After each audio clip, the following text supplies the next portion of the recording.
Shalom Aleichem, Assalamu Alaikum. Welcome to 1 Chronicles chapter 25, in which there are 31 verses. Beginning in verse 1, we have a footnote for the word prophesiers. And the footnote reads, in the Greek, sounding or uttering with voice. And we're going to see that further mentioned in this chapter later on. Verse 2, next the king verses under the hands of Asaph, which prophesied according to the order of the king. Verse 3, here's the mention I was referring to in verse 1, sounding loudly on the harp versus prophesied with a harp. And the word prophesied in the Hebrew means to speak by inspiration. To speak by inspiration. My question is, how do you prophesy with a musical instrument? Verse 5, chief player versus seer, which means prophet. Praises versus words. Verse 6, sang hymns with their father versus under the hands of their father for song, which doesn't seem to make too much sense at first glance. Somewhat nonsensical. Near the king, and Asaph and Jeduthun and Heman versus according to the king's order to Asaph, Jeduthun and Heman. So they are doing the service to who? All these under the hands of their father for a song.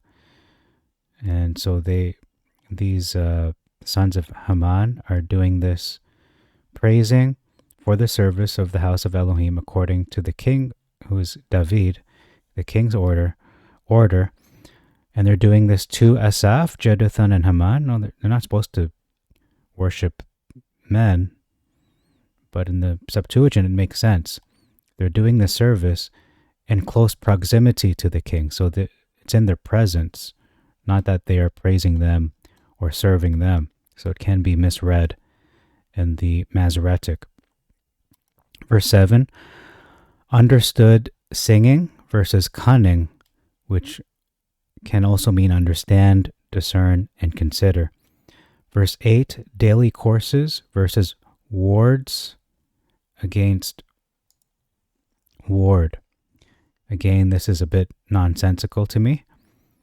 Perfect ones versus the teacher. Verse 9, we have an omission of his sons and of his brethren.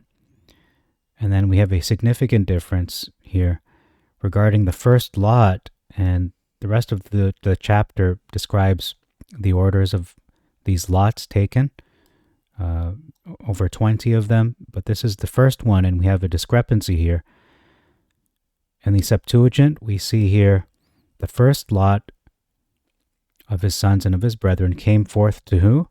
Asaph, the son of Yosef, namely Gedaliah.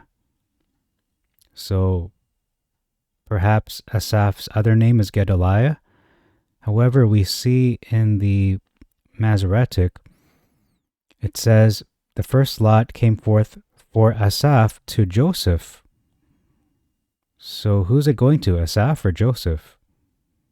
It's a little confusing. Thankfully, the Septuagint exists.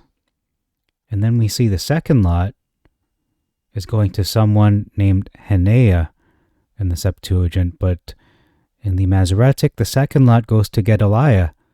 So again, another discrepancy there. And the rest of the lots, from the 3rd all the way to the 24th, there's no problems there. So that's all for this video. It's a short one. Thank you very much for your time. Until next time, I bid you all Shalom Aleichem, Assalamu Alaikum, Irini Mazisu, Pax Vobiscum, peace be unto you, and Maranatha.